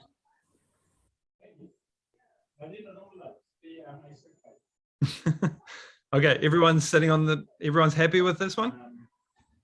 Yeah. Yeah. Okay. It sounds very well organized, and I think it's a really good to have that sort of different kind of arts, the writing, represented in there. So, okay, well, let's go ahead then. Let's just move right through that. Okay, well, I'll move that the committee awards $1,168 to the Fielding Day Writers Anthology Group to publish a book. Can I have a seconder, please? I'll second that. Thank you, Sue. Second that. All those in favour? Aye. And against? Aye. Yep, sorry, I went a bit fast there. No one against, so that is carried.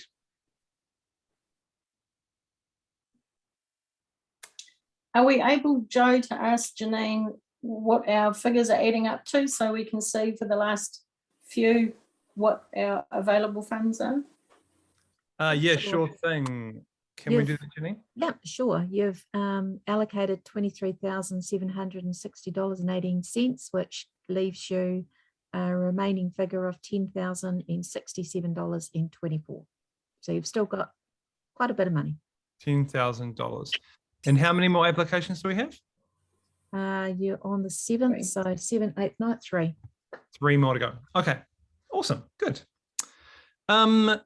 All right, now we didn't have Michael speak to us, so let's just have a little refresher about this application. Okay, I'm going to bring it up on my Teams folder. Does anyone want to get the ball rolling with this one? I just thought it was very minimal spend, to be honest, Joe. If it's going to encourage Māori art within our district, and he's wanting to front foot it and organise it and arrange it, which it looks as though he does want to. Yeah. But why not? For $640, I think we'd definitely get that benefit back. Yeah. Yeah. Oh, that's right. So this is the exhibition, two new works, 2 new carvings held at the Fielding Arts Centre. So it's just the gallery hire and the materials for 2 new works. Very, very modest application. Okay. My only question was, he didn't say what would happen with the artworks after the exhibition. Are they for sale, or is he keeping them so that he can exhibit them again in the future? I mean, if they were for sale, I would be less keen, but if he's keeping them to promote his own work, I'd be more keen. Okay, why would you be less keen if he was going to sell them? Because we've provided all the materials for him to do that, and he's had a financial gain. I mean, I know it's a minimal amount, but okay. Yeah, I don't have a problem with him selling them or trying to sell them. what is he? He's really talking about the experience of sort of creating art, isn't he? And then displaying it. He's not saying what happens to it afterwards. But yeah, no, that's interesting. If he hasn't put that in the budget as, you know, potentially as income. So yeah, what do other members think about that?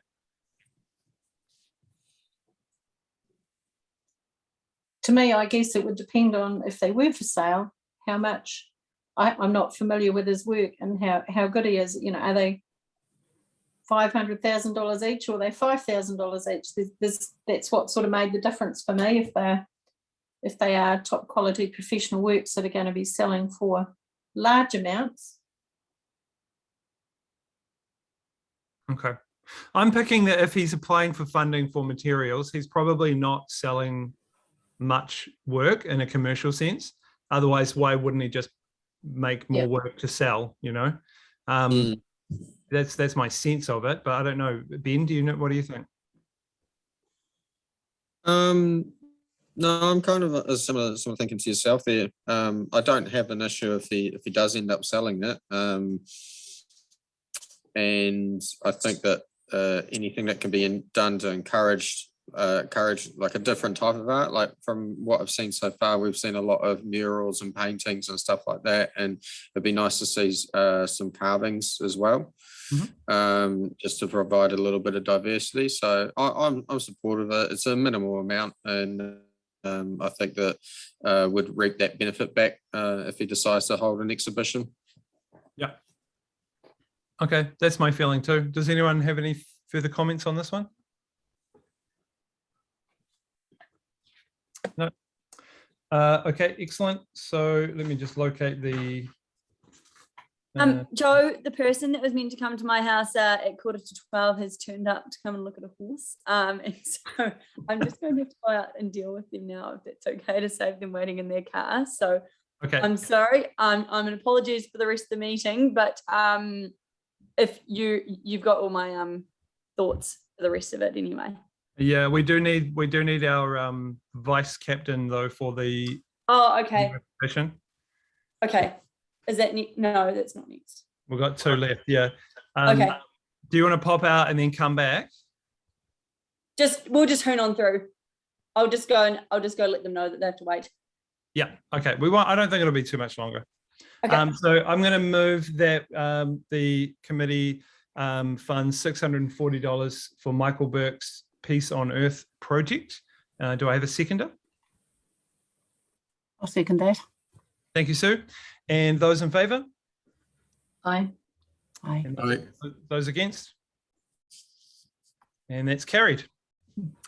Before you go further, Joe, Kim's just texted me she's having internet issues at the moment, which is why she's not on the screen. Okay. Do we have a minimum number of people that we have to have? Yes. What's our quorum, Janine? 50%. It's for 50%. Okay. So we're fine now, right now, aren't we? We're 3 down. Yeah. Yep. Okay. So let's do this application and then hopefully we'll get Heather G back for the last one. Okay, cool. So Celtic Spirit. I'm back, Joe. You're back. Excellent. Thank you. Celtic Spirit, guys. Let's look at the application. Does anyone want to jump in with this one? I can, Joe. I thought, I don't know why you guys didn't rate it so highly. It's funny when the scores come out sometimes. Look, I thought it was great in terms of it was a great way to bring the Pipers together and other performers for what may have been the first time in a long time. And also, I mean, they do a lot, that piping club, and she's so passionate about it. What's her name? Sharon. Yeah. And so to me, it's sort of, and I loved how at the end of the day, they were giving their proceeds to charity if they made any. And I thought that was like a great way to double benefit our community. But look, obviously everyone else is a little bit hesitant, so I'm happy to meet in the middle on funding budget. Okay. Sorry, I just had a question. Sorry, I just had a question around that. So maybe it's my my interpretation of it isn't correct, but my understanding was that with Creative Communities funding, the profits made couldn't be donated. Not sure about that, Janine. I'm not sure about that either, Bennett. Did you see that somewhere in the assessor's guide, or is it from personal experience with Creative New Zealand? I know in From the a- past with CCCS, we have funded the Celtic Spirit because we do the tattoo as a significant flagship one, which we've done in the past. And that is purely a fundraising event which goes to charity. Yeah. I think in the term it's fundraising if it's fundraising for the organisation itself. And you might not recall, but others will recall FADIS that have come to us for support for their exhibition, their annual exhibition in Palmerston North. And that is a fundraiser purely for FADIS. So that sort of is an area that doesn't quite meet the criteria. But this one's a little bit different. That might be where I was sort of getting confused, because my understanding was that the money couldn't be raised for charitable purposes, but if it's being donated to somebody else, then maybe it is fine for that. So no, that was the only question I had. Can I just add a comment there, Joe? Yep. Just in response to Ben, I think if it was the primary reason that they were holding this, and say it was the Prostrate Society running it, it might be seen differently. But I think the fundraising is the secondary purpose, so I felt more comfortable with it. Yep, no, that's cool. Just my only other thoughts on it was in terms of the budgeting, like it seems the ticket pricing is very, very low for an event that incorporates so many different art forms. And I'm wondering if there may be some scope for that ticket pricing to move. I know that it's tough times at the moment, but I mean, realistically, if you're looking at the 2 to 3 hour show with, improv, comedy, music, dance, all those different types of elements, like I think realistically you could easily charge $20 a ticket. Now that might turn some people off, but I think that it's important to value the art that you're providing. So that's the only other comment I have. Okay, thanks, Ben. Yeah, that's good. I mean, maybe that's something we can feed back to them as well. So how, I mean, in terms of the COVID thing, that was my question about how, I mean, obviously they couldn't put that on at the moment with that many people, but are they sort of, do you think they're sort of hoping that it will be okay in the future? They haven't really talked about how they're going to deal with that. What do you guys think?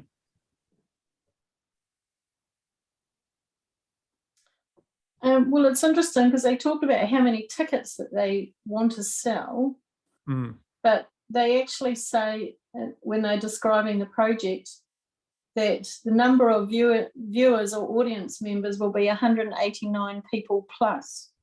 Yeah, that's quite low, isn't it? Whereas what they want to make from ticket sales was it 1,500 people? Yeah. It didn't add up. Yeah, I'm not sure about the numbers on that. I think they might have got that wrong. Maybe they left off a couple of zeros or something.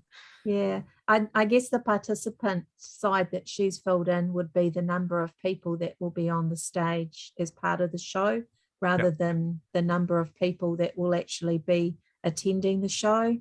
So it's probably a miscue of numbers that she may have put in there. Okay, no, that's cool. No, so yeah, cool. I mean, yeah. Oh, I think I can spot what she's done. So in her budget, she's put estimated door sales, 1,500 times 10 equals $1,500. I think it's meant to be 150 times 10. Right. Yeah. When I look at that, that makes more sense. Yeah. No, that's cool. Okay. So, I mean, given that we do have still got quite a lot of money left in the budget, just $10,000 less, 600 and something, we could just fund this whole amount that they've asked for and support the project. How are people feeling about that idea? Do you think that would be good? Anyone want to voice their concerns with doing that? Sharon certainly is very experienced and knows how to put on a show much bigger than this. So I have every confidence in her ability. Yeah. Okay. No, that sounds cool. And we've got a couple of quite high, people wanting to fund the whole thing. So that's good. Okay. So unless we have any more major problems, then we'll just move that's going to happen. Okay, cool. So I will move that the assessment committee grants $5,081 to Celtic Spirit for their Piping for Prostate project. Happy to second that, Joe. You happy to second it? Thank you, Heather G. Yeah. And all those in favour? Aye. Aye. And against? And that is carried. Great. And so Heather, yeah, you're on for the last one. Sweet. How much money do we have left?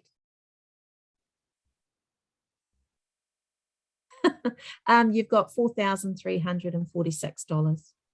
Cool. I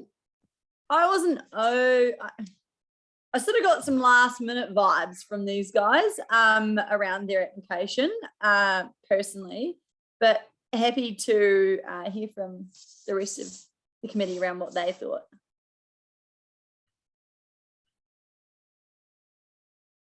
So you put the same as me, that no child participation.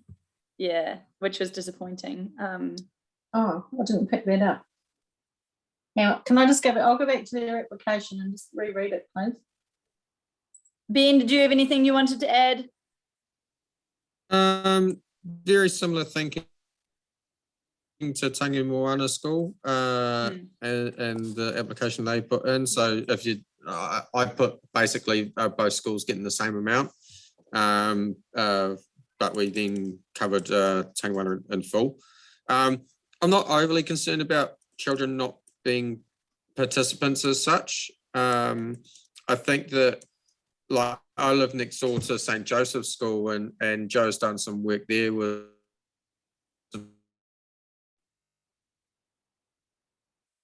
murals and things like that, and particularly the new one that's just been done on the fence with the trees and leaves and everything like that.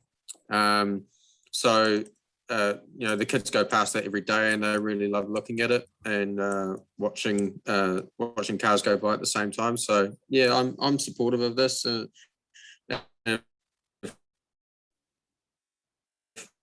We've got 4,300 and I don't see any reason why we couldn't give them all of that.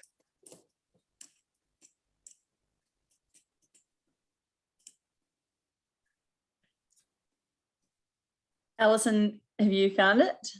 Yeah, I'm sorry, I hadn't picked up that it was, going to be an artist-only mural. But I still see it as children will get some benefit from it, and they'll certainly, he'll do much of it on site. And I did like the fact that they were going to be reflecting the 4 mountains that their schoolhouses are named after, and that working with Ngāti Kaupōta, that some of that was going to be reflected within the mural as well. Oh, and birds, sorry, it was birds as well, wasn't there? So considering that we have got the funds left, there's no reason to hold any over for the next round, is there? No, it's really what we're comfortable with. Sue, what do you think? You and I are probably lower scorers than everyone else. Are you happy to Yeah. give the remaining amount that we have in Yes, our I balance? guess so. I just wish we could go back to Square Edge and bump them up a bit, but I suppose that's done, isn't it? Hmm. Yeah, I'm not opposed. I just Okay. think, yeah, I'm there is happy to value move, there, but to me, it's not huge. I'm happy to move the can I just say the remaining amount, Janine, or do I need to state the amount? You probably would need to state the amount, which is $4,346.24. 3,300. $4,346. $4,336. $46.24. $46.24. Would we like to just make that tidy and say 4,300 or 4,340? If that's easier for Janine, let's say 4,300.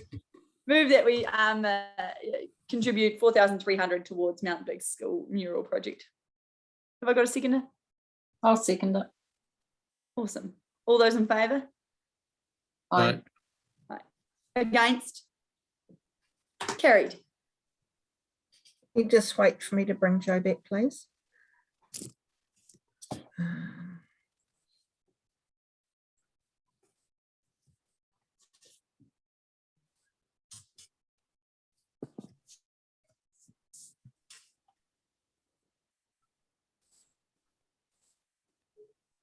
Cool.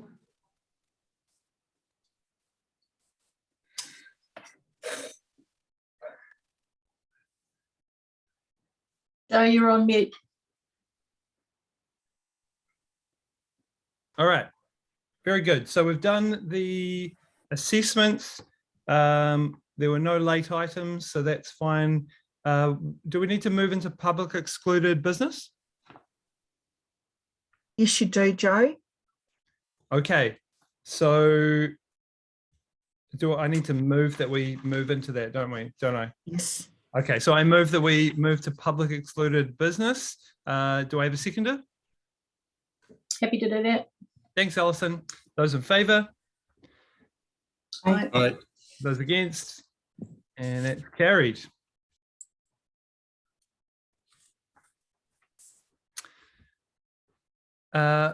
Okay, so I need to confirm the public excluded minutes again. Nope. No, that's okay. So in open session, so I'm Closing the meeting. no, don't I need to confirm the appointment of the community representative? No, okay, I don't need to. Okay, I declare the meeting closed at 11:34. Okay. Well done, team. Well, I guess that means that you haven't got a third